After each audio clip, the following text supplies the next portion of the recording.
Shit Show is pitched as Latrine Technician versus Dark Carnival. Our main character is Sunday McCorder, who has recently taken a job as a latrine technician. He's literally the guy who drives the truck that sucks shit out of porta potties. And the reason is because he needed a job with flexible hours and use of a company vehicle. And the porta potty company was hiring. And the reason he needed that job is because he has started taking care of his mother, who is suffering from dementia. And they are making it along okay. And then county fair season arrives, and people start going missing.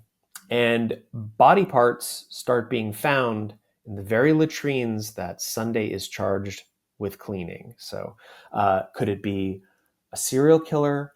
Could it be just an awful pervert? What could it be? Or could it be the ghost of a long dead carnival boss? Nobody knows, but that's Shit Show. All right. So I know we're here to talk about Shit Show, but that is not where I'm starting, because I have an important update that I don't even know if you know. Okay. Actually, you probably do know, but did you know I made it into the secret society? Oh, you're talking about Rapture. I'm talking about Rapture. I think you actually sent me a very happy text that you that you were now part of the secret society. Yeah. And I'm very proud of you. I know you worked hard to get there. I worked, and that's so for anybody who's not aware, when Chris came on to talk about his glorious, do I have it in front of me here? I don't know if I have it in front of me. Yeah, I do. Rapture Publishing chapbook, Death on the Swayback, which this is one of the, I think, the lettered ones. That is, yeah. Death on the Swayback. We talked about Rapture, and we talked about like how they're set up and everything, and you had mentioned these like lettered editions that were fancier than the numbered editions, and I was like, how do I get on that list? I have since made it on the list. So if anybody is listening and wants to know, like, how do I get on that list? Go back to 2011, start podcasting. Spent 14 years talking to authors. Eventually talk to Chris and mention that you want to be on a list. And then that's it. Like, so it's not that hard. The crazy thing is that, you know, I have talked to Mitch, the publisher, about the list, just about people wanting to be on the list, but I don't know how you get on the list. I still do. I do all the art for Rapture. I still have no idea how to get on the list, or how to get into the secret chat rooms. Apparently, there are secret chat rooms in the basement of a pizza place. Apparently, not. Yeah. Well, I can't confirm that. Okay. But so happily, and I have received since the last time we talked, and I think I had just Death on the Swayback. My collection, for anybody who's watching the video, my collection has improved. I've got a lot more stuff. So you got Evanson's, you've got Rogers, you got Rebelline. Do you have Lutsky yet? Yeah, I got an arc of that. Cool. Yep. I just finished haven't the read art it yet for the next one, so he's going to drop the next one soon. That's very exciting. I will say that for the ones where I got numbered editions, I got to give Mitch some props, because after me joking about getting number 93 and how that was special, the numbered ones I have, I think all of them are number 93. Nice. So that makes me feel good. But like, I did get the special meat ship by Sam Rebelline with the marbled kind of like dust jacket thing. Yeah. And man, the attention to detail. And then I got one of the art prints. The prints, the art prints. So my collection is enviable for sure. The guy, it is. And the fact that you have a chapbook with a dust jacket is something not a lot of people can say they've experienced. Absolutely. And I'm going to take it out. It's so funny because it's like, meat ship is like 30 pages, and Yeah, there's a dust jacket on it. it's a beautiful presentation. So it's got a dust jacket. For anybody who's watching the video, you're seeing the dust jacket unfold. So that's what that's what the other lettered people get, the not special. But like, so there's a dust jacket on it. Chris gave a special Yeah. lettered edition there. It says meat. Is there a ship? Is there one that says ship? No, No. no. There's one of Sam saying, like, pointing at the camera and saying dork. Oh yeah, I saw Yeah. that. Very beautiful. Such great work.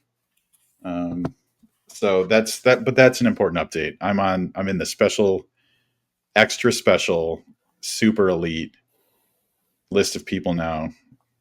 Basically, how many people are in the entire world? It's like 8 billion something, right? It's a lot. It's in the billions to possibly trillions. I'm not sure. Yeah. And take that minus like 25, and that's like Yeah. that's the exclusivity That's that pretty. That's I pretty exist in amazing. right now. You gotta let people know that if they even want to talk to you, there are many layers of people below you that they have to get through to Yeah. get to you. Yeah, yeah, Yeah, and it's so exclusive that I don't even understand. I wouldn't even be able to explain it. yeah. Everything So, has. Well, you have people that work for you that explain it. That's the thing. well, hopefully, that's the if everything's going according to plan, I'll that's tell what's you what. happening. It's that a lot has happened in the last, what did we talk, 8 months ago, something like that, Yeah, maybe. it wasn't super long ago. Yeah. But I have had this like epic ascension into exclusivity that did not exist before. Yeah, yeah. You're quite the busy executive now. I mean, Busy executive. changed so much. Yeah. So, all that being said, welcome Yeah, back to the thank you. podcast. Thank you. I'm so happy to be here. I love chatting with you always. And I feel like this time around, so we're talking about Shit Show, which I feel like you snuck in. Yeah. I didn't, because I pay a lot of attention to Emily Hughes's list of upcoming horror stuff, and so I try to look as far into the future as I can, just so I know what to be excited about and what to like be ready for. And this just kind of like, I think that the way that I found out about this is you sent me a message saying, I'm sending you something. I can't tell you what it is, but it's going to be a shit show. Yeah, that sounds like me. And maybe that was like within the last 6 weeks or something. Yeah, it wasn't that far off. I can tell you why this happened this way. It's kind of interesting. It's kind of a cool. That's what we're here for. Thing. Yeah. So there's, people say, don't throw anything away. Have a deep shelf, right? I've written lots of books that no one's seen before, and Shit Show was an idea I had in 2023. I figured it was probably going to be a novella, and it ended up being technically a novel. It's just over 40,000 words, so like 41,000 is what people say for novella, or 40 whatever, and it's like 43,000. So it's technically a novel, which is nice, but it's a short, easy read. And I really like this book. It's kind of it's a funny kind of adventure 80s 90s style kind of horror. I say it's the type of, if it was a movie, it was the type of movies they were making during that time when all the movie executives were snorting their lunches. And so that's how I've been pitching it. And I shopped it around to just a few places. And then I sort of was like, I'll wait for the right thing, whatever. I'm not in a rush. I have some other stuff in the works. And then two of my good friends, who are also writers, started a new publishing company called Sobelo Books, and that is Les Hernandez and Elsie Marino, Lucas Marino. And I have known Les since probably 2023, and I have known Lucas since late 2023. And we've had lots of interactions together. They're both great writers, and every time we're around each other, we're just stupid together, and that's a good sign. And so we were at Ghoulish Book Fest, and Les came up to me and he said, "Hey, do you maybe have something for us at Sobelo?" And I went, "Well, I have something. Let me pitch it to you." And I did, and they ended up taking it, and that was March. So this did happen very quickly. It was kind of out of the blue, and I said, "Can you publish it by September? Because I will be at Spooktastic Book Fair in Framingham, Boston on September 13th." And I was like, it'd be great if we had it then. And also, it's a Halloween book. It's a total autumn, style book. So, and they were like, yeah. So the cover's about to come out, and it's a great cover that me and Christina from Trueborn have worked on, kind of back and forth together, and it's really coming together. So I'm excited about that. And the guys at Sobelo have just done a killer job at rushing this thing. I mean, they really had to move, and for anyone who has ever edited by LP Hernandez, by Les, that's a thing. That guy, I've never been edited that hard in my life, and it was great. It was really great. I told him what my goals were for the book. I was like, look, I want it to be fun. I want it to be funny. I want it to be super gross, but I want this central story of this adult guy and his mother, their strong bond, their relationship. I want it to come through in this thing. So while it's called SHITSHOW, it's got a nice vein of heart to it. And he really pushed me. Like, I would turn it in and go, okay, I think I did it. And he'd be like, you did not. And make me do it again. And I did it until I got it right. And that was a really great learning experience. I never think I'll ever get to a point where I'm like, oh, I have nothing to learn from this editor. And so it was great, because I really, after editing that, I went to some of my other projects and began working on them and was looking at them in a totally different way. So that's a very long answer, Rob. No, yeah. Sorry, but that's how it happened. Well, there's multiple questions that come up out of that. So the cover that's showing on Amazon right now, that's a placeholder? So is it the one with the outhouse? Yeah. And it's like got multicolored shit show? Yeah. Okay, yep. So I that's the one I designed. That won't be the final cover, but it's close to the final cover. The final cover has a different font, and it's got kind of a different color palette a little bit. But it's the central. You've got the portable shitter and the upside down carnival inside. Yeah. Okay, cool. Yeah, because you said you were working on the cover, and I was like, so for anybody in the video, the ARCs went out with definitely a placeholder cover where it's just the title and your name, and the back kind of blurby thing. It's the description you can see on Amazon. So I was thinking either that's a bold choice just to like make it like as anonymous as possible. Like, it reminds me of when I was a kid and like you go to that one aisle that has the generic stuff and it's just like a white label with black letters. Yeah. Like, so yeah. Cool. Yeah. I'm excited to see. I'm a total, just neurotic when it comes to my covers. Yeah. And so, I told them when I started, I said, guys, I'm going to apologize ahead of time, because when it comes to the cover, I'm going to be a pain in the ass. and I was, but the cover, you're getting the gist of it with the cover that's on the, on Amazon, which I love, but they've refined it a little bit, and it's really nice. So that's like your vision board version of what the cover. Yeah. That's kind of like, I actually did that as a promo image. And then we all just kind of went, that's really cool, actually. Yeah. Let's kind of riff off that. So that's what we're doing. Well, that's the art that's going to be for my video. Like, I always have the cover showing the whole time. So that's the art we're going to have. That's perfect. That's perfect, because it's very close to the final cover. And they're going to do what's so funny is like I have 3 novels out, right? This will be number 4. And I've always had just softcover releases. They're doing a hardcover release of this, which is So amazing. no, I can't tell you how excited I am because first of all, Sobelo is an independent publisher for sure. Yes. And so that leads me to always kind of assume trade paperback. But then also right now the listing on Amazon just has the Kindle Yeah. information available. So the actual like print. And then I was like worried. I was like, what am I gonna put on my shelf besides the ARC? And so Yeah.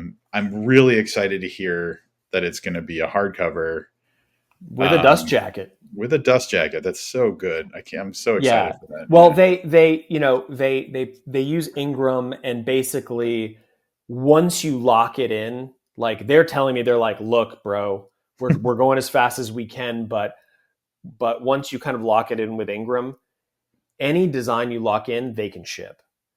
And Yeah. it's Yeah. all this, and I'm like, okay, whatever you guys got to do, like make sure it's all good, and then lock it in, and it'll all pop up. And so there will be a soft cover and a hard cover, and Christina did the art piece for the back. That's hilarious. So yeah, it's awesome. Are you doing simultaneous release of the hardcover and the paperback? Yeah, I think they're at the same time. Yeah, Yeah. Very yeah, cool. yeah. Super exciting. I want to know about because you said you've known the folks from Sobelo for a while. Am I wrong? Are either of them Texas like local? Yeah, yeah. So Okay, so you Les lives in San Antonio. okay. So I see him more than I see Lucas. Mhm. Although I've seen Lucas plenty this year because we were at Horror Reader Weekend and then Stoker, and Les was of course at Stoker. So I saw them both and hung out and everything. And Lucas was awesome. He brought those arcs to Stoker, and I was handing out those arcs. And then of course the deal went down at Ghoulish. That was pretty cool. So literally, like I emailed Les across the room, Mhm. and then that night we were talking about covers and all of that stuff already. So it's been really fun to work with those guys. And I just say, I went from in January. I signed a new deal with Angry Robot for 2 books, 26 and 27. I'm Yeah. very excited about that 26 book. I don't know what the 27 book is going to be yet, but the 26 book is called Worry Box. I'm super excited about that one. I really, really have high hopes for that book. And so, but that's all I had. And I was like, God, it's like a year and a half. I guess I'm just going Oh to be writing yeah. short stories and doing art and stuff. And then the Sobelo thing happened. And then I've got another one that's sort of top secret right now, but that one's going to get announced very soon. Publishers Marketplace is supposed to announce it pretty soon, and that'll come out next March.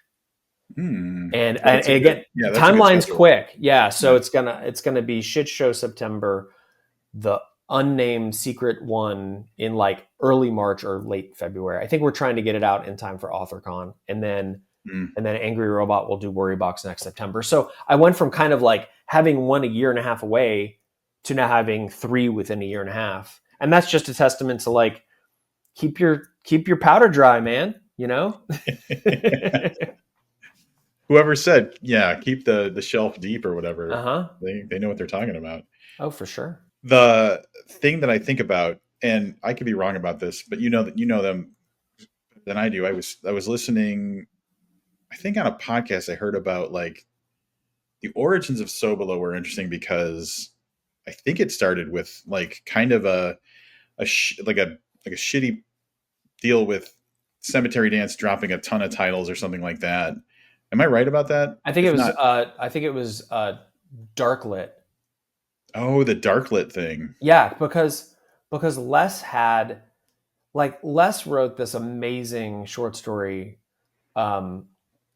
compilation called All No Gods Only Chaos. Mm-hmm. Mm-hmm. And like he's such a sharp writer, my God. And that collection last year, it like I think his arcs had just kind of come out, and then Darklit imploded right as his book was coming out, and it was getting a lot of really good praise as it very much deserved. And very quickly, and I think Red Legault was with them too, because, and I could be wrong, but her book in Excess of Dark had just come out. And I think they both got their rights back really quick. Yeah. And I think I heard Lucas say that Les called him and was like, "Hey, should we just take over Darklit or something like that?" And Right. and Lucas was like, "Fuck that! Like that's a shit show." And they started their own thing. So Yeah, I think it was born out of that, but you'd have to have them on. yeah. I got my wires crossed. I mean, it is true that Cemetery Dance has dropped some balls, and Oh yeah. like real like just some bad conduct. And I don't like. I'm at a point where I'm like, I don't mind putting people on blast. Chizmar was being a real dick to Todd Kiesling, and fuck that. Yeah. I mean, look, it's interesting. The publishers have us so conditioned to getting paid like so late. Yeah. I mean, a lot of people don't get paid. Okay. So setting that aside, but just we're so conditioned to not getting paid. Like I get my royalty checks like 6 months after the royalty period. Like that's Right. fucking crazy, but I'm just used to it, and that's how they do it. Yeah. And at Cemetery Dance, they were a few months later, or whatever, and Todd says, "Pay me my money," and they gave him shit, which is just stupid. They publicly gave him shit. That's the thing. Like be a dick in private. That's one thing. Then you're a dick. But like to just publicly belittle someone. I mean, like, and especially someone who's not little. Dude's not little. And I'm going to segue because I can't tell you how fucking angry I get all the time that not every, but so many of these authors are super tall. So Josh Malerman, taller than I'm 6'2". Josh Malerman's taller than me. Paul Tremblay's taller than me. Stephen Graham Jones is taller than me. Todd Kiesling, I guarantee he's taller than me. I mean, I'm 5'8", so I know it's so hard for you at 6'2" or whatever. But just trust me. I referred to myself to my wife as a short king, and she was like, "Don't ever say that again." I go, "I'm your short king, aren't I?" She's like, "That's like she's like, I don't know why that so grosses me out. I hate it." And I was like, I kind of hate it too. But yeah, let's not. Yeah. Yeah, but the weather's different down here. I'll tell you. Yeah, well, that could be. I mean, yeah, height doesn't matter, but like, I've lived in this world of like, I don't know if it's just like the area I live in, but I'm on the top end of like, usually like I'm walking, like if I go to a mall, I'm like, where did all these, like, there's no tall people, but like I go to a fucking book thing and it's just like redwoods everywhere, and I'm like, yeah, I don't know. So Jonathan Jans is a tall guy too. Like, yeah, he is. You just name like author after author. I saw him in St. Louis when you and I were chatting and stuff, and I remember going up to him to say hi, and I was talking to his lanyard. Yeah, I was talking right to his name tag, and he was above the name tag, but I spoke into the name tag like it was a microphone. Hi, Jonathan. Yeah. I don't know what's going on there. But like then you're like, oh, thank God, I'm going to talk to Ron Malfi for a while or Brian Keene, and they're like normal height. Yeah, absolutely. Yeah. Just straight right in the middle of the bell curve, man. That's a bizarre turn, but anyway, I guess like the original tangent was about Sobelo, and so they're very new, but the point that I was gonna get to with that is I like seeing good things come out of shitty situations, and I feel like this looks like it's going to be one of those things. I believe that's correct. I want to publish books that get as many readers as possible, but I also want to follow enthusiasm, and I think that's so important. If you find someone who's enthusiastic about your work, like don't let go. Hold on and don't let go, because Mm-hmm. even if you have aspirations for like, you know, big publishers all the time and whatever, I'm like, first of all, there's lots of ways to make that trek, right? But you'll never lose if you're with people who are enthusiastic for your work. I Yeah. have kind of made that my guiding light, and followed that. Even when I had some opportunities for potentially larger things with some of my books, I follow the enthusiasm, and I don't regret it at all. Yeah. Yeah. Yeah, totally. I like that you're kind of doing so early in his career. Mallerman would do traditional publishing, indie publishing, traditional publishing, indie Yeah. publishing. And that was his way of, I think, in a way, keeping up with his being a prolific writer, but also just like having options and like being able to express, do the Oh things. yeah. Because like, was Angry Robot gonna approach Shit Show? I'm guessing, No, I wouldn't right? have even sent it to him. But Shit Show is a fucking great story that I'm glad is out there. So like, I like that you have approached this as like you've got like a variety of approaches, and that gives you the opportunity to do like a variety of different projects. Yeah. Well, I have people I think of as great mentors being somewhat new to this world. Um, I look at people like Gemma Amore and like Haley Piper, like the two of them have done everything. I mean, Gemma even up until last year, uh, Gemma was still self-publishing some stuff. Yeah. And so Gemma has done traditional, continues to do traditional, um, continues to do indie and self pubs. And it's like, if you can write faster if you produce more quickly than you can publish, get it out there. Like, you Yeah. live once, as far as we know, and get your work out there and build your readership. And even if it's got a smaller bit of distribution than some of your other stuff, okay, people are going to find it. Yeah. The book doesn't go away. Once it's out there, it's there for people to find, and having a backlist, I think, is super important.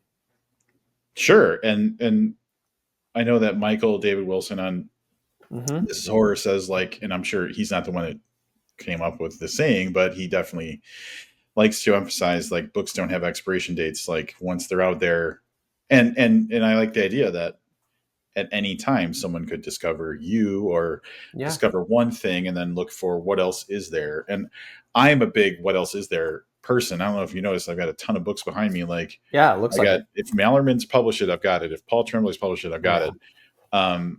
I well, there's like a big stack of, anyway. Um, I'm a person who, once I read something once, and really, I'm assuming a lot of people are like this, where it's like, I liked this, now I know that I can rely on this writer. Give me Mm-hmm. more. And so the Mm-hmm. more there is available, like, the more opportunity I have to, like, you know, become a Oh fan. yeah. Oh yeah. And I think horror is the genre that is really friendly about kind of publishing in lots of different places, because you Yeah. see you see a lot of people who even for the last few years are kind of regarded as bigger names, you know, going, I'll publish with this indie. Yeah. Sure. I mean, Clay McLeod Chapman just got a 3-book deal from Tor, and he had a book out last summer from Shortwave. Stay on the line, right? And in the Um, fall with Bad Hand Books. Yeah. yeah, exactly. And Nat Cassidy did the same thing. He Yep. put out some chapbooks, and he put out Rest Stop. Yeah. So lots of people are doing this, and I think it's great. I mean, Fracasse's doing it. Oh yeah. Yeah. Shortwave seems to be a gateway drug, I guess, to back into indie for these traditional guys, I guess. Yeah. And they do such good stuff. Yeah, Shortwave. Every time. yeah, Yeah. amazing. Yeah. Every time they come up, I just have to sing their praises. But that's attention to detail too. Like, Hmm. Shortwave, he does not let anything go. So we are talking about Rapture and how, like, um, how the quality, the approach to Yeah. quality, like the caring about quality, but also like finding good stories and editing in them and stuff too. But like Shortwave, like he doesn't miss a beat. He's got those. He did the Kickstarter, and like usually, like with Kickstarters, it's like, oh, what shitty thing am I going to wait 3 years to get? He's been handling that so incredibly, and like Yeah. the design on the packaging and everything, and the extras, and all Yeah. of that after fucking having the roster. I read the extra Mm-hmm. that comes out. I think I'm going to try and get her on the extra, and that was just, it was one of my quarterly boxes. It was on my radar, but I was like, oh, I don't know if I'm going to be able to get to this. But Right. I read the just like the description of what the story was, and I was like, fuck, I need to read this right now. And it was awesome. I haven't read it yet, so don't spoil. But But like the premise, anyway, we're getting off topic. We haven't even talked about yeah, your book yet. no, that's fine. That's Uh, fine. We don't ever have to. no, because like I have some thoughts about your book, but good thoughts. I want to Uh, hear those. I want to hear the bad thoughts too. I want to hear all the thoughts. all right, we'll get there. We'll come around to that. But anyway, wrapping up the idea about shortwave, um, they're killing it. Alan's killing it, and he deserves all the credit in the world. I think he's doing a great job. He's a national treasure, and he must be protected. Look, it's just such a tight, awesome, beautiful little community, and It is. Yeah. it's just so cool. I hope everything goes through cycles, but I hope that this sort of good blood that I'm seeing between the different publishers. I mean, look, like I think Christoph Paul has a book coming out from Shortwave, and Christoph Paul runs Clash, and I love that. What are you pointing to a book? That's 8114 by Josh Hull. Oh, Josh Hull, yeah. Mm-hmm. Which is on Clash. That's why I pointed to it. Yeah. So that's just awesome. I just love that. Yeah, I totally agree. It is absolutely, and it's like a time where, so like, I'm not gonna get up my own ass about this because I talk about it a lot, but like back in like 2018, I feel like is when this golden age kind of started. Mm-hmm. And it was like, that's when traditional publishers were starting to really open up to horror.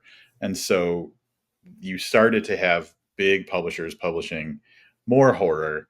And so like that big publisher thing, I think created some sort of momentum for like the medium publishers to also like kind of pay more attention. But as that grew, now the indie publishers are getting more like, so there's like, like layers of momentum, and one kind of fuels the other. And now it's I don't want to think about whether we're going to reach a saturation point, but there's so much. Yeah, I mean, it's interesting. I think I've heard lots of people say this. I think the last person I heard say it was Brian Keene, Brian Keene talks a lot about the bubble. He's been through several bubbles, right? And he's like the bubble will pop, but he has also said when the external world is shitty, horror does really well. Yes. And I was just remarking the other day, I just finished reading The Stand for Neil's podcast, and I was remarking that in the first bit of The Stand, where everything is like going to shit and there's a plague and people are dying of this neck bloating flu, I took great comfort in that. I don't know why. But I was maybe because as I was sitting there in my chair, not with the neck bloating flu, I was like, it could be worse.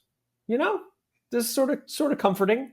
Maybe that was it. I don't know why people flock to horror when things are shitty, but it's good for that business, I guess.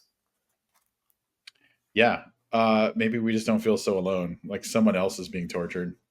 Yeah, it's a safe place to feel those feelings, right? Yeah. You can always close the cover. Yeah, exactly. Right.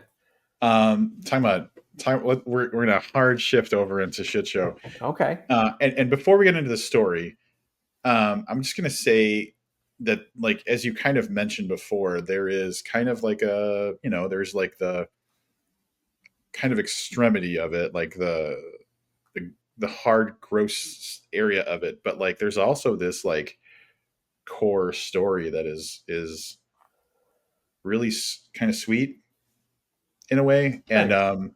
especially now I'm thinking about the ending. Um, but I guess my initial thought is, was there any hesitation from you that just the premise in general would turn some people away? And if there was that thought, did you even care?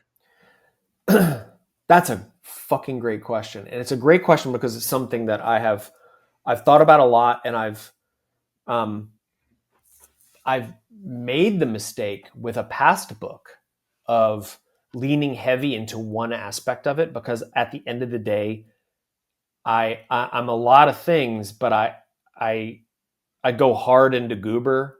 Like, I can be a big goober, and I'm always cracking jokes and everything, even though I have a very bleak streak. Like, some of my writing is super bleak. Hmm. Um, but I had my second novel was called Stringers, and Stringers is a sci-fi novel, a humorous sci-fi space novel about two stoners who get abducted. Um, and it's about a lot of things, and it goes really deep, but there's a lot of laughs too. And one of the conceits of the book is the main character has all these strange, intrusive thoughts that have no source, seemingly. And they are on three subjects. They're only on three subjects. One is insects fucking, the other is antique watches, and the other is this object called the chime. He doesn't know what it is, but there are bounty hunters who do know what it is, and they want it really bad. And the main character is a person who is referred to as a stringer, who can briefly access past lives through sort of a web of consciousness. Okay, so this thing is very, very deep, Yeah, that and sounds pretty detailed. Yeah. it is, and it actually goes kind of very hard sci-fi in parts. But in the run up to that book, I short sold it. I made a big mistake. I thought it was just so funny to just talk about the bug fucking, you know, and and the fact that, like, earwigs have two dicks, and, like, I mean, just super funny shit. Oh, those facts are all in the book. And and like, I didn't really think about it at the time that I'm turning off a huge part of the audience that could be a part of the audience for this book.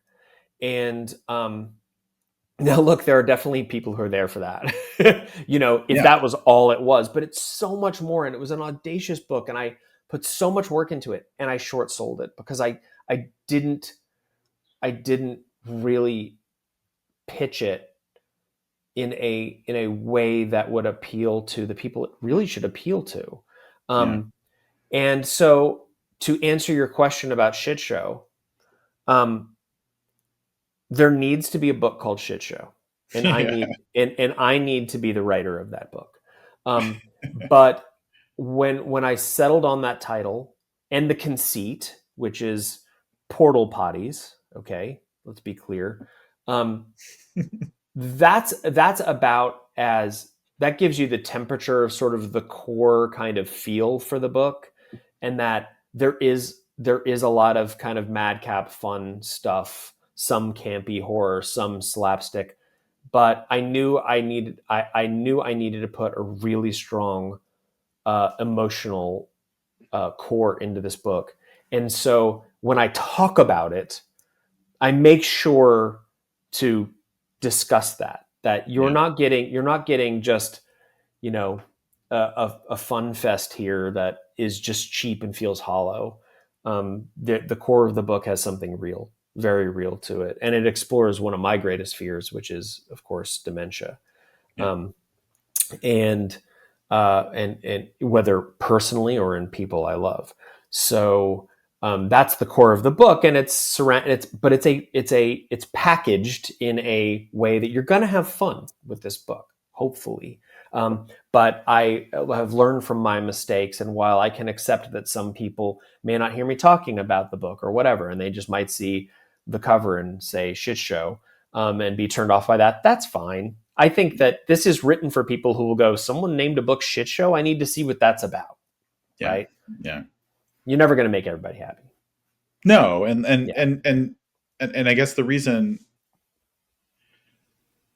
I asked that is because like, I am the audience that won't turn away just because it's called Shit Show or how it's pitched, latrine technician versus dark carnival. To me, I'm like, I need to understand this. I need to know more about this. But like, yeah, there is that more internal, serious, like it's driven. It's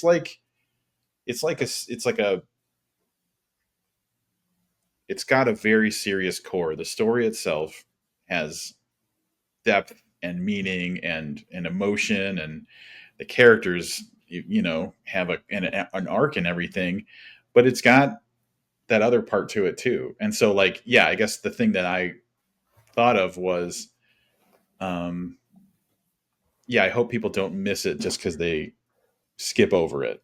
Yeah, sure. I hope so too. And hopefully, hopefully enough people hear about it and hear people talking about it. And what's great so far that I've really, really been happy about is as people have reviewed this thing, almost without fail, they're saying, holy shit, like the ending totally jumped up and got me. Yeah. And that's like perfect. Like that's great. That's exactly what I wanted. I wanted to really thump you with the ending, and it's an emotionally resonant, ending. Yeah. So, and it's the only way it could have ended, I think. So yeah. So look, there's sometimes you hear a pitch and you go, "That's for me," and for people who are like, "Yeah, latrine technician versus dark carnival, tell me more." Yeah, it's for them. What I think will help you is, at least from what I've seen of the people who are early reviewing it on social media and stuff, they are giving kind of like, they're giving time to all of the story. So if you're looking to people who have experienced it, they're giving the whole picture, not just talking about how much poop is talked about. And there's not a lot of poop in this book, guys. I gotta be clear. Like it's not, yes, these are porta potties. Yes, necessarily there's poo, but poo is just not really dealt with. Poo is not really there. So I'm going to contradict you a little bit. Okay. I texted you a line, and if you want me to, go ahead. Preserve the experience for the readers, I can not read it out loud, but no, go ahead. Go ahead. It's probably the greatest line I've ever written in my life. So Sunday is the name of the protagonist. So it's this man, I think he's like in his 50s. Yeah, he's like early 50s, yeah. And he lives with and takes care of his mother who has dementia. And I'm not going to do much setup on this, but like at one point, there's a line that says, Sunday knew the inside of an asshole when he saw one. And so I texted that to Chris, just that. I didn't even like make a comment on it. And he says, best line I've ever written. And I said, poetic, perhaps Shakespearean. So perhaps. Perhaps. The jury's out on that one. But the thing I want to say is there's no element of this that is gratuitous. The way that you put the story together, porta potties, a dark carnival, and a man who's taking care of his mother who has dementia, all that story all works. There's nothing that's like disjointed. And so I think that's important for readers to understand. Like, none of this was just like, ooh, it'll be fun if I make it a porta potty. Like, the story kind of like requires things to be that way. So would you agree with me? Thank you very much. Yeah. When I first came up with the idea, I was riding my bike around this little lake we have here, and I saw a porta potty, and I just went, portal potty?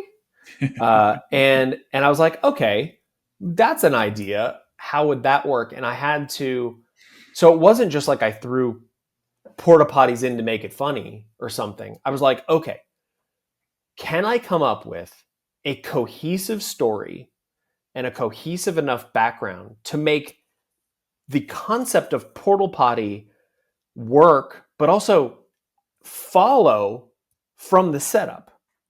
Mhm. And yeah, and so that's what I did. So I really appreciate that. Yeah, it wasn't. I am not. I am a lot of things as a writer. They're not all good, but one thing I am not is someone who's just going to throw something in, even if it's a big set piece that I like or something, gratuitously just to do it.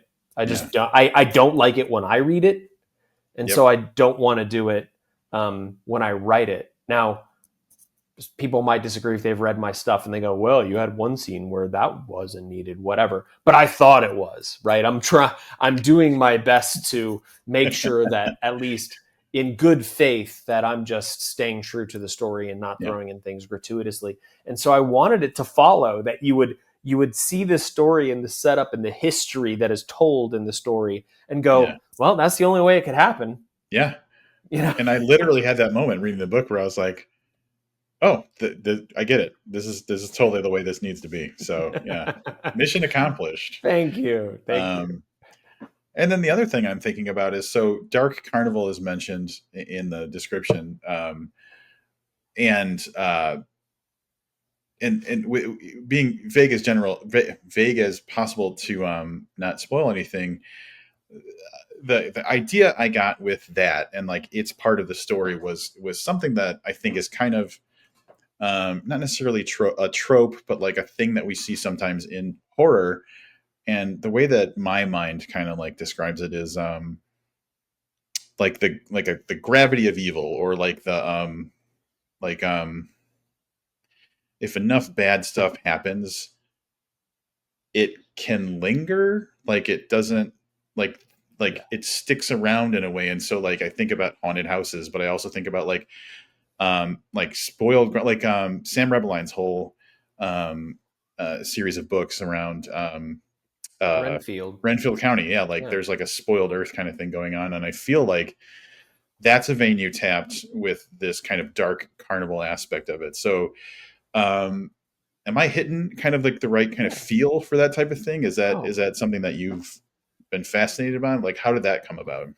Well, I think I've always had a soft spot for cursed land, cursed. Yeah. I mean, I like, of course, I like anything about a haunted object or whatever, and um, it was just super fun to think, well, what if we had, this fairgrounds and something happened on it to, change the nature of it. And so you're absolutely 100% correct. And I did it. It's not the first time I've done it. I did it in The Redemption of Morgan Bright. The asylum is Yeah. on this sort of, whatever you want to call it, poisoned land, this bad land. And I just love the idea of that, because you never get the entire, you never, you can be shown most of the picture, but you never get all of the picture. And I just love leaving a little bit of that to the imagination. But in Shit Show, I don't think you really end the story with a whole lot of questions. This one is Right. pretty open and shut. It's a full story. Everything's pretty tied up, and you are given the understanding as to why this particular land got the way it was. Mm-hmm. But you're totally 100% right. And I think that for me, when I was thinking about how do I make porta potties work, right? There's lots of different ways you could do that. There are lots of different places with porta potties, but I think the one that taps into horror immediately is county fairs, carnivals, that type of thing. You're always going to find them. They're always going to be off in the hay somewhere. I just love the feel of that. We all know how that feels to kind of leave the lights behind and and go over, use the potty, and then make your way back. And I just love the feel of that, And Mm-hmm. I grew up in a it's not a small town, but a smallish. I grew up in a town in Oklahoma called Bartlesville, and it's about 60 miles north of Tulsa. And there was, and still is, I went back to my hometown this last summer after like 30 years for the Oh first wow. time. And Wow. and I drove around. And of course everything feels way smaller, right? You know how that is? Like Yeah, oh yeah. you're like, this felt so big when I was little. But there's a place there that is still there. I can't believe it, called the Kiddie Park. And the Kiddie Park, yeah. I don't know if you name a place the Ugh. Kiddie Park now, Ugh. but it's called the Kiddie Park, and it's a miniature amusement park. It's just for kids, right? There's a tiny roller coaster, there's a merry-go-round, there's the concession stand, all of that. And I remember a very solid mix of joy and terror there. And not just the terror of some of the rides being a small kid, but the terror of the crowd and the movement and the lights, and Yeah. then just outside of that, pure darkness, right? Yeah, that's a And good point. Yeah. right, and it's like oh, it's warm and festive and everything, and then there's the trees, right? Yeah, And so and I what's in think those trees? yeah, Yeah. what the fuck is in there? And so I think I was channeling that feeling as I was writing these carnival scenes, which Yeah. occur in the book a few times, and so I didn't have to work very hard to try to conjure the feel of that, I think. Yeah. And then about the spoiled earth, kind of whatever we want to call it, that's what I'm going to use. But like the thing that so I'll say two things. The thing about the spoiled earth idea that I think really resonates with me, and maybe this is what it does for people in general, is it kind of acknowledges or honors the fact that pain doesn't just happen in one point in time. Like if you experience a trauma, that trauma has a continuity to it. And I think that like if we're thinking about like that from the point of evil, or like a bad thing happened here, I think that kind of evokes that idea where it's like, this just wasn't this point in time. This was so big. This was such a crazy thing that it can't not continue to exist somehow. And I think that that kind of gives life or form to that idea. And God, that's why it resonates for me. Rob, I mean, listening to you say that, first, it's such a salient point that it's you said it without saying generational trauma, but Yeah. that right, Right, right. but what's so fascinating is, and perhaps I was channeling some of that, because people will go, hey, your book has these themes, and I'm like, no, wait a minute, it does. You're exactly Yes, right. yes. And what's so interesting is you were saying that, and I'm not giving anything away, but there is this concept of people being tethered to this land in the book, Yes, yes. who can't literally cannot. Hey, Holy yeah. shit, dude, you just blew my mind. You totally blew my mind with that. Yeah, yeah. Oh, that is so cool. Huh. Yeah, I didn't, yeah. Fuck, man, you did Yeah, it. that is good. If that's I, awesome. That's now I'm like, wait a minute.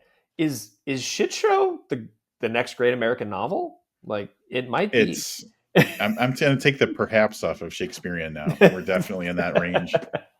We're in that range. But That's a great point. That's such a no, great yeah. point. Yeah, I love that. Um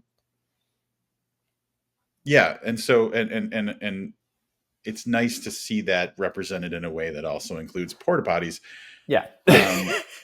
But the other part, so like the thing about amusement parks and carnivals, and so aside from whatever that weird kiddie place that Yeah. it's in your hometown, one of the things that, so, and I go back to Something Wicked This Way Comes, like um I think that one of the horrifying things about carnivals and the circus, or anything, is like the temporariness of it. And Yeah. like by virtue of the fact that they have to set up and take down, they need that empty space that's surrounded by nothing. And they're people you never saw before and you're never going to see again. And a lot of it happens at night. There's just so many things that lend itself to, this could be a great fun night, or I could go to the porta potty and never be seen again. Yeah. Well, Again, like I really think you have fully tapped into the vein here, because you just articulated like this transient nature of so many of these traveling carnival circuses and all of that. And very early in the book, it's like probably page 10, Sunday is, maintaining these porta potties, and he's sort of staring back at the carnival in the daytime. Yep. And think about how weird it is to look at it, and that carnivals, his feeling was always that they just materialized at night. Yeah. And then disappeared in the morning, because that's really when you were there. That's when you were paying attention to them, as a fairgoer. And I love that mysterious, like, who are these people that choose to do this?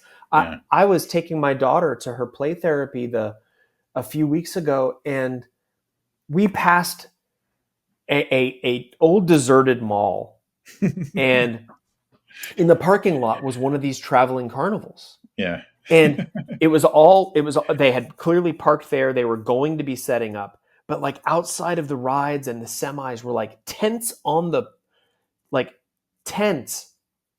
the asphalt of this parking lot. And Yep. I'm like, I can't even imagine like what kind of, not only what kind of life, but what kind of fucking adventures these people must have. Right. Yeah. I mean, so again, I mean, I think there's a great, rich mystery about these places and about the people that run them, the people who want to be a part of them, right? Yeah. I don't think that'll ever end as long as we have them. No, and my impression is like that. It could be, if you told me it's the same people that are just constantly moving, so we're all seeing the same people, I would believe it. If you told me they don't live anywhere, they're just constantly moving, I would believe it. There's so much mystery. Mm-hmm. And it's almost like kind of that, like when you're in school and you see your teacher outside of work and you're like, what? Yeah. Like their life to me is just that. They're always running that ride. They're always like, having you throw darts at balloons or whatever. Like that's the only thing, that's what they exist for. And there's like an oddity to that I think is fascinating. It's like they're specters, they just come and perform this task wherever they are. Yeah. I mean, again, I think I sort of broke something open within me when I was writing this book, because now I just really want to go to that carnival over at the mall. With like a GoPro or something. Yeah. Do some promo, do some promo for the book.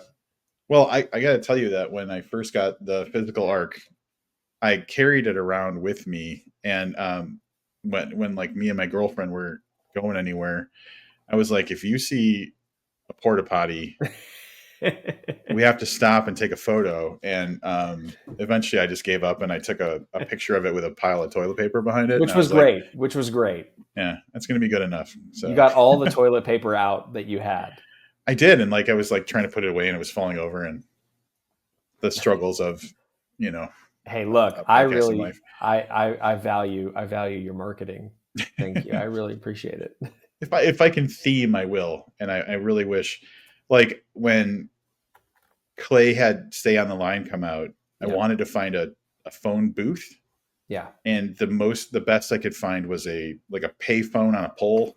And so I was like, this is the best I can do. So it's pretty good. That's pretty good. Yeah. It's close. I mean, yeah. I don't know where I would go to find a payphone. I go to a 7-Eleven maybe. I don't know if they still sometimes have them. No, yeah. All right, we have to talk about Dementia. Oh, I know. So the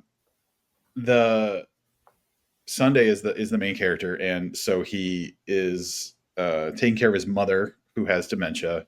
And to your credit, you really go into what day-to-day life would be like, of taking care of someone who's going through that. And man, like that is a scary, like talk about horror, evil, carnivals, whatever. Like that's something that can evoke fear. But like, of all of the things, and I'm going to tap into a personal thing. Yeah. the hardest part of going through cancer treatment for me. Yeah. Was there was a moment, I told Josh Mallerman this when I was talking to him. There was a moment where I was like, it was at like kind of like the height of like the physical toll for me. And I was just trying to sit down and read. And I got like 30 minutes. I maybe got through like 3 pages Yeah. and my brain just wasn't working. And I got so emotional that I put the book down. I went into my bedroom with the lights out and I just sat at the edge of my bed and just sat in the dark for like a half an hour because I just couldn't handle the fact that like that was failing me. Yeah. And so sorry, I'm getting No. so like say what you will about, you know, anything. For some reason to me, the idea that your brain, like which basically defines reality for you and makes everything that you are able to do possible, could let you down or fail you.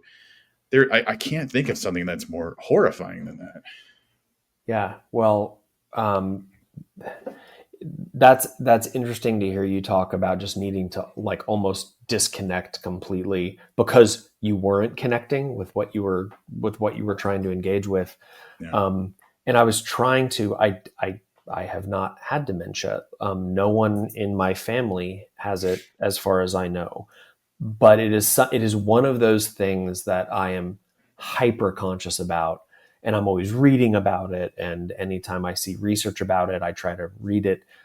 I think perhaps it's a little bit of a it's just probably my greatest fear, and I wanted to live in that world a little bit and just empathize Yeah. and um, try to feel what it would feel like, not only to be someone who cares for someone who has dementia, um, but to be somebody who has dementia and to know what's happening. I have in my legal career, I have dealt with people um, who their minds are not what they were, and I've seen the effects. I've seen how their families often have to repeat the mantra that that's not really how he Yeah. is or she is. That is not who they are. The dementia, because the dementia can make you mean. It can make you act out in ways that you wouldn't have before. And the fact that these families have to recognize that, but at the same time, the body that they're dealing with, the person is still that person, and Yeah. it hurts, Yeah. right? And there is this, I won't give away much, but there's this dynamic between Sunday and his mother where sometimes she doesn't know who he is, and not only does she not know who she is, but she goes a little bit cold. She's a little afraid of him. Mm-hmm. And he he realizes this, and it's just this terrible unsolvable dilemma for both of them. um, and uh, and she is trying to hold on, and that's one of the central pieces of the story is the answer she finds for holding on maybe is not that great. um, and and he definitely doesn't think it's the answer. Yeah. So yeah, I mean, I always try to find something that I can dig into and try to push my empathy to the edges as just an exploration of human nature. Yeah. So yeah, so that's kind of that angle. Yeah. When I think about so I'm just going all the personal stuff, but this is how I usually like if I read something, I'm like, what in my life connects to this? This is how I understand Yeah. it. My grandmother, before she passed, she had Parkinson's, and at the very late stages of Parkinson's, dementia can be present, and she was really heavy into that. And so my mother was taking care of her, and like one day, my mother would be her daughter, and the next day, my mother would be her sister, And another day, my mother was beating her. Yeah. And another day, my grandmother was pregnant. Yeah. And so I can't imagine what my mom went through, because that's the woman who raised her. But in the good times, like my mom said, she's never been as close to my grandmother as when she was caring for her at the end. Like she got to know her in a way that she never did before. And so my hope is for people who go through that type of thing, maybe there's a possibility that like it still kind of like there's like a closeness to it. But for at least for my grandmother, when she finally passed, it was a very happy situation. And so like we all got the peace of knowing that like her her final her final hours were kind of like ideal for her. That's all you can ask for, Yeah. Yeah. But That's nice to hear, at least. yeah, so that was a Yeah. happy, like, you don't want to hear that, but like you also think to yourself, she's not suffering through that anymore. And but yeah, like what you described is exactly what she went through. Like in any given day or time, any situation was total reality to her. And so yeah, I think my mom just got to the point where she's like, I am not going to try and correct her. I'm not going to try and convince her. I'm just going to be there for her and be nice as she goes through it. And like that was the best she could kind of hope for. And like she would hope for the moments where like it was normal, but like yeah, like it's but it's got to take its toll, man. Like I got to be like, Mom, you got to go to therapy about this, because that has to take its toll. Oh, absolutely. I think that, often the support network around someone who's suffering in a major way like that, those people suffer a lot of trauma too. It's Yeah. not just the person who's suffering the ailment, right? Yeah. Yeah. Yeah. So we won't belabor dementia too much, but that's and there's a sweetness to the relationship where like you have Sunday, who I don't think at some point he was like, oh, one day I'm just going to take this job emptying porta potties to take care of my mother with dementia. Like no one plans for that. No one's like, Right. that's not an aspiration. It's just something that when you love someone, you will do. And Yep. so that reality, that gravity of that situation it creates a situation I think is really kind of like something that anybody could really cling on to and identify with. Well, and he's not some perfect son, and he's got an infatuation with Motorhead, which Motorhead's fine. I don't want this to be read as my love of Motorhead. Motorhead's fine, but this particular character loves Motorhead.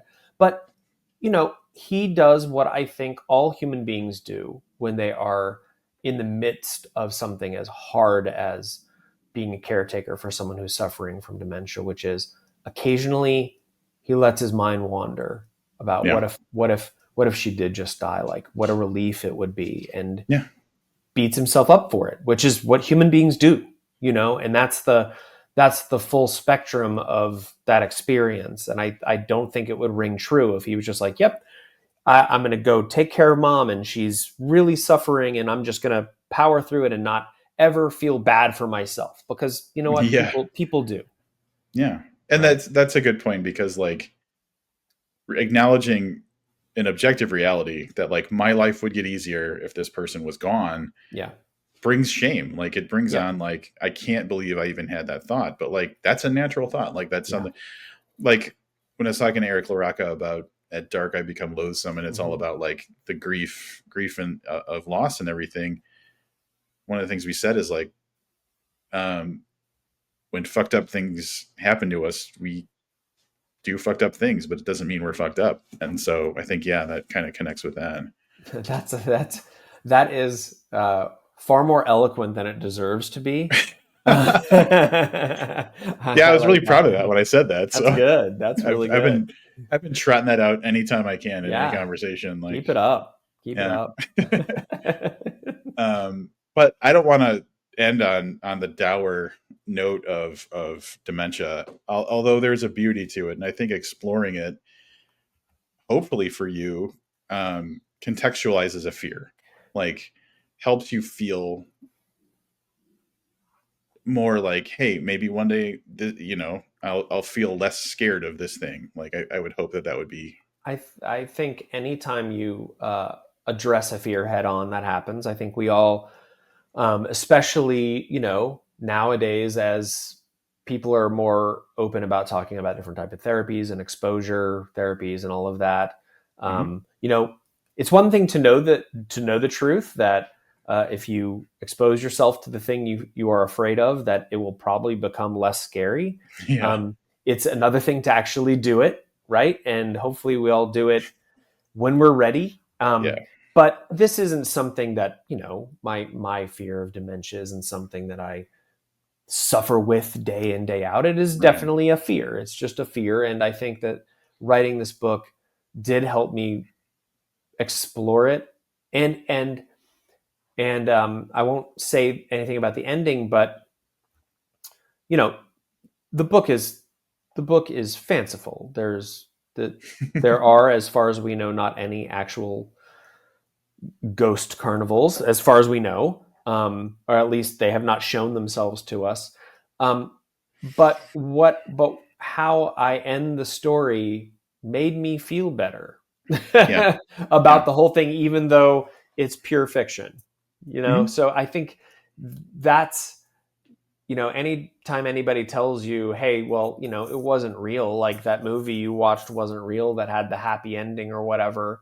Um, why do you feel good about that? It's not real. Oh, that's bullshit, because I do feel better. Yeah. Yeah. you know, It's it's not like it.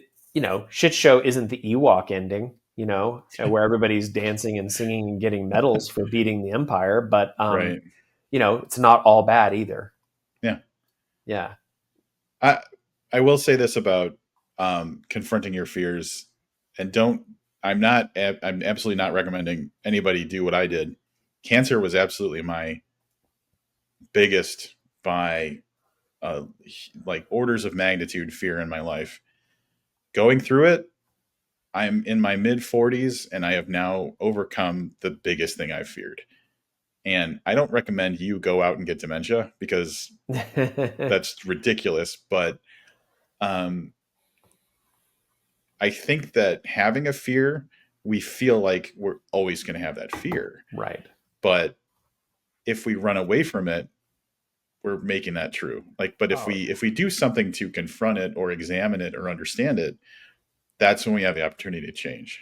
yeah. You make it so much bigger by running away. And Yeah. let me say, I don't blame anybody who runs away.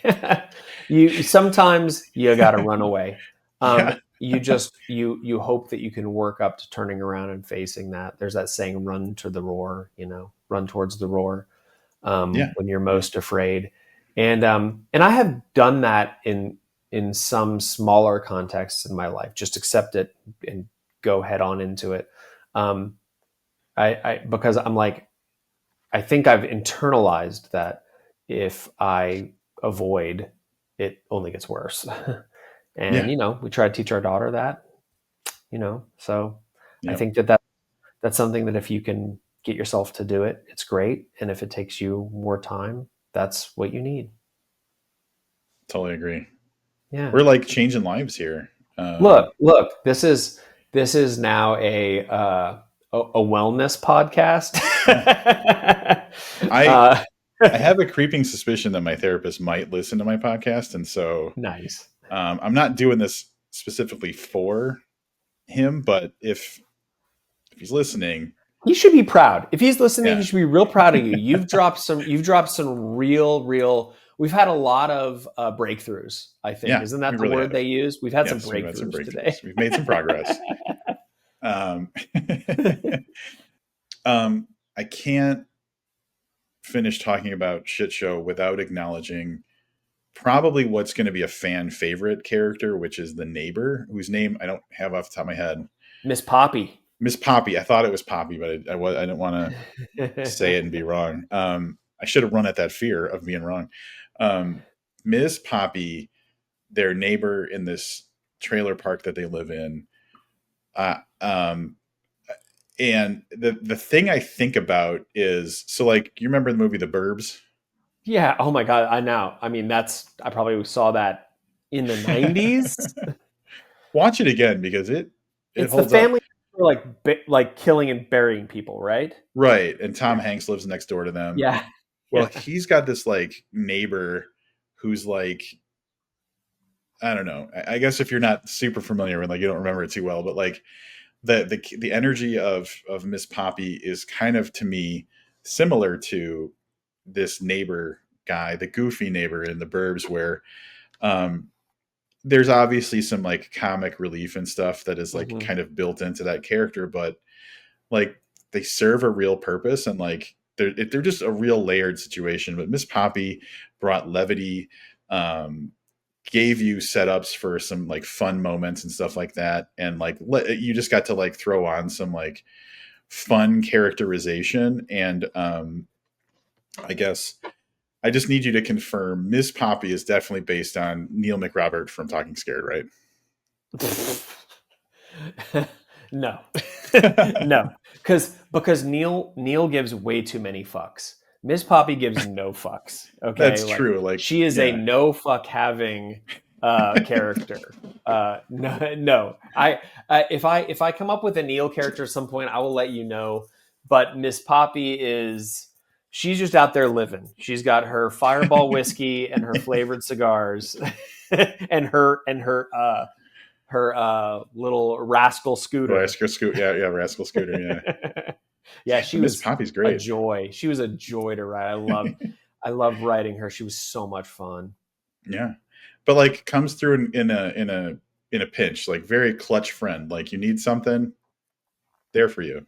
Yep. I love writing friendships, and I love writing oddball friendships, and this is an oddball friendship, Mhm. she's someone who's just there, happy to be there for people and lend a hand or whatever. And sometimes she could be a little bit of a liability, but just always a really good soul. And with Miss Poppy, you get a little bit of insight into her too, and her past, and some of the things she regrets. And she's there a little bit as a sage, for Yeah. Sunday. Hmm. So she was just an absolute joy. I love that character so much. Man, I would love to see this one on the screen. I think it could be so much fun. Yeah, I could see that for sure. Yeah, it's But got a lot of, yeah, it's got a lot of, but definitely Miss Poppy. Like yeah, that was a great character. thanks, So man. Thank you. yeah, like and I'm imagining this story without Miss Poppy in it, and like it would feel like, you hear a song and you're like, there's like there's some gaps that need something else. Like Cowbell. They need cowbell. cowbell. Like, yeah, so Yeah, you'd need Ms. Poppy as the cowbell. she's cowbell. Yeah, Um, and I think, yeah, you could spin off Miss Poppy into like a sequel or a oh yeah. prequel. Miss Poppy, there's a lot there. She's clearly someone who, I think people who in the real world that we meet that are truly no give a fuck people are people who have the richest backstory, That's right? that's There's what a I was reason thinking. they Like, don't give a fuck anymore. yeah, like there's you've experienced, like, you have the breadth of your experience is so much that that's the only way you could have arrived here. And because of that, if I hang on to you, Uh-huh. there's like a value that I can get out of that too. That, Yeah, yeah. totally. Yep, yep. And for them it's a trade-off. Like, Sunday keeps her in her fireball, and she helps out. She Yeah. helps out with his mom and everything else. It's a real community feel. Yeah. Thank you. Yeah, yeah. Yeah. There is it crazy enough. There is a little bit of found family in this book. Yeah. Yeah. I think in a couple of different ways. Yeah, Yeah. yeah. There's Gabby. There's Gabby. Yeah. We didn't even touch on. Yeah. I think one of the things that I end up doing a lot is just like lingering on themes that connect to me personally. And then I don't dig into like, well, this character, Right. this character, that. Um, but yeah, Gabby, I really appreciate it as well. One thing I will say, this might be too spoilery, Mm-hmm. but it might not. It's pretty vague. Okay. But I think one of the things that you did that I like about this story too is I like it when people don't know how to overcome the obstacle, overcome the evil. Like, I feel like there's it's grounded in reality. If you get thrown into a situation that's like completely against what our reality kind of tells you, and you don't know what to, like, you genuinely don't know what to do. Like, my only kind of like quibble with the show Stranger Things is that these kids use D&D as an analog for life, Yeah. and somehow they're right every time. Yeah. That's the Yeah. only problem I have with that story. And like for stories where it's like I don't fucking know what to do, but I gotta try something.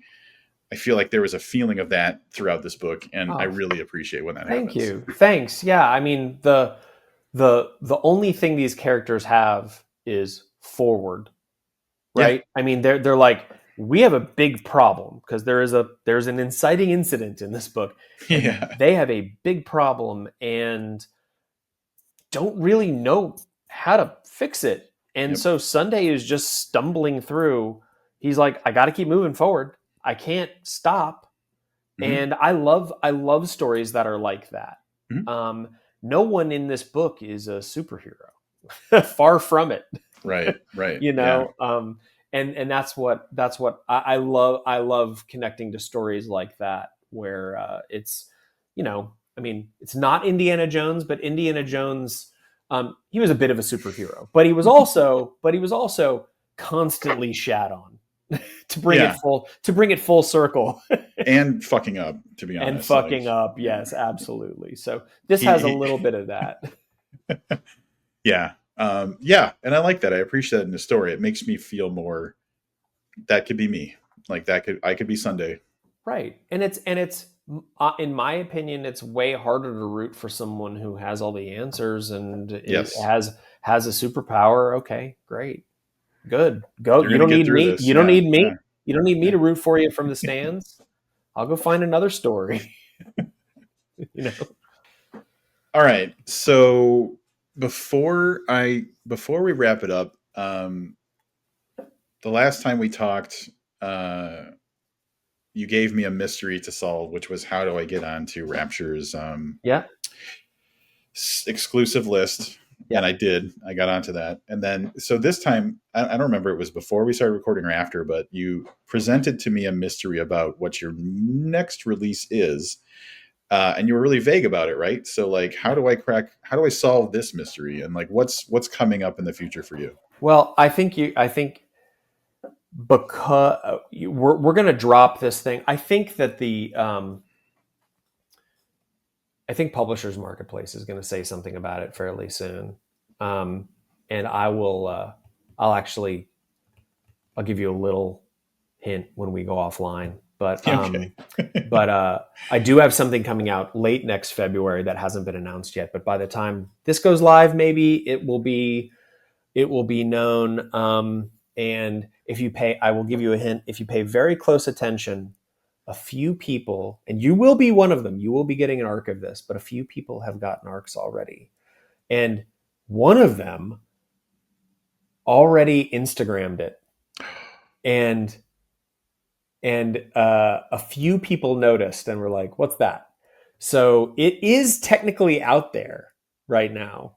Oh shit. So yeah, so that's There, all I'll say. there goes my night. I'm just going to Yeah. be scouring And it's Instagram. someone you definitely follow. Oh, I'm sure. Yeah. Yeah, and so that's next February, and then next September is Worry Box, and that one will be from Angry Robot, and that is the one that is about a house that is obsessed with the family living inside. Oh yeah, I believe we briefly talked about that the last time you were on. I think you Yeah, may have mentioned the we general could idea. have we could have because the damn thing is, we got a deal and it was still a year and a half out from publication. So I don't know who I've told and who I haven't, but by the time it comes out, people are going to be like, good, he'll shut the fuck up. Please never shut the fuck up. Okay. I'm going to say that now. I'll try. Chris, I know that we are the best friends. We're practically brothers. I think our DNA has changed where we're actually like biological brothers now. Yeah. Love having you on, and I really loved Shit Show, and best of luck with the release of that. I hope that it has all the success in the world, because I think it is fantastic and it deserves to be on the big screen, really, like we were talking about before. Thank you so much. I love being on here. I love your podcast, and you're just a ton of fun to talk to. So anytime I'll be here.